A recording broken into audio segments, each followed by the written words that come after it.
everything. And I'm in this huge operating room and there's all these doctors around me and I'm on the table, and they had asked me beforehand if I had wanted to listen to any music while I was in the operating room. And I said, yes. And then they said, would you like to listen to? And I said, do you have Shane and Shane radio on Pandora? And so they said, yes. And so they did.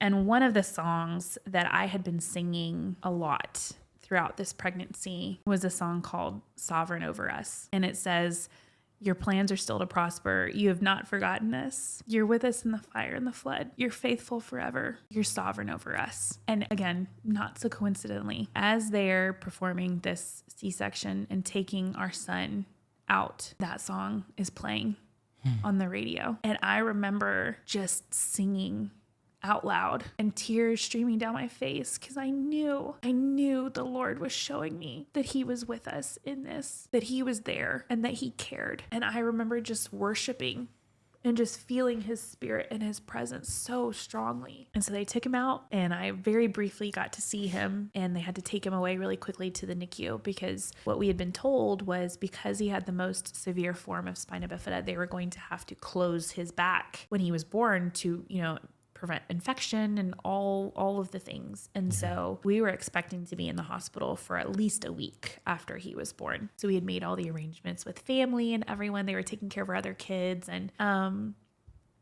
And so he was born, and I remember Matt going over to the table where he was, and I remember him taking pictures and looking at me and being like, kind of having a confused look on his face. And I'm like, what's happening? And they're wrapping him up in these, like, they have to basically put them in like a big plastic bag because they're trying to protect them, like the bottom half of them, from any kind of infection. Oh. And so he's telling me that there's something on his back, and they're touching it and they're, prodding at it. And I was like, oh, okay. And so then they take him to the NICU and they take me to my room. And so I'm recovering there. And so at this point, we're just waiting to hear from our neurosurgeon and to hear, when is the surgery going to be? How long is it going to take? How long is he going to be here? Those kinds of things. And we kept missing him because we would go to the NICU because the NICU is not in the same building as I was in for the delivery. And so I had to walk from my room to the NICU to see him.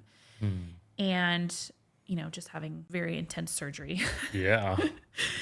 And so we kept missing my doctor, the neurosurgeon. He kept coming he would come to my room when we were in the NICU, and then he would go to the NICU and we'd be in my room, and we kept missing each other. So finally we told them in the NICU, we wanted to see Dr. Whitehead. That was our neurosurgeon. And finally we met each other, and he came into my room in the hospital. And I remember Matt and I were sitting on the bed, and he said, we're like, well, when is the surgery? And he said, your son doesn't need surgery. And we were like, what? And he said, and I don't know if he'll ever need surgery. And I remember Matt and I just crying. And we said, a lot of people have been praying for him. And he said, well, it worked, because I don't know what else. There's no other way for us to explain this. And I remember just being just stunned that my parents had their prayers answered. The Lord had worked a miracle in our son's little body, but he had also answered our prayers because we knew he was able. But the point of it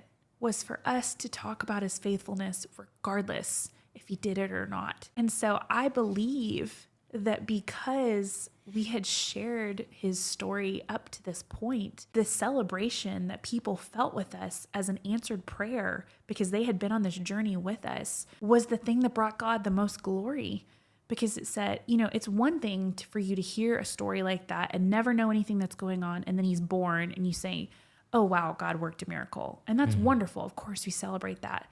But for those who were walking this journey with us every week, who were reading these posts every week about this baby who was going to have this surgery, who, we didn't know what his life was going to look like. And then to say, our God worked a miracle in his life was huge. It was impactful to people to say that it was like they had joined, they were part of this now. And so God had answered their prayers too.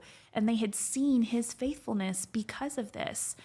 And so it was beautiful. And, Waylon now, he would just the most wonderful boy. And you would never know that he has spina bifida. You would never know. No. He walks, he runs, he jumps, he plays. You would never have any idea that this little boy has been through so much in his short little life. He's 4 years old now. He's almost 5. You would have no idea. But he has this scar on his back because eventually they had to take what he was born with was kind of like a little bubble on his back. And even that. So the most severe form of spina bifida is called myelomeningocele, where there's a hole in their back when they're born. And the second most severe form is when they're born with kind of like a little bubble on their back. But inside of the bubble is some of the nerves. And so what's happening when they're being formed in the womb is the nerves have nowhere to go because the spine's not there. So it goes up into the bubble. And so the surgery can be pretty intense to remove that because you have to move all the nerves around. Waylon ended up having almost the least severe form of spina bifida because the Lord chose to do that. And so the little bubble on his back did not have nerves in it. It was just fluid. Oh, wow. And so when he was 8 months old, they removed the little bubble on his back for comfortability on his part. And so he has this scar on his back that's a really cool, gnarly scar, actually. And the thing that Matt and I have said over the years is that scar to us is the stones that the Israelites laid. Because we point to that scar and we say, look what our God did. Look how faithful he is. And so that scar, every time I look at it, is a reminder of the faithfulness of my God. Not because he worked a miracle. Not because he worked a miracle. It didn't change him. That miracle did not change God. It changed us. And it changed the people who got to experience it with us. But it didn't change him. And so every time I see my son's back, I think our God is so faithful and so kind. And he loves us so much.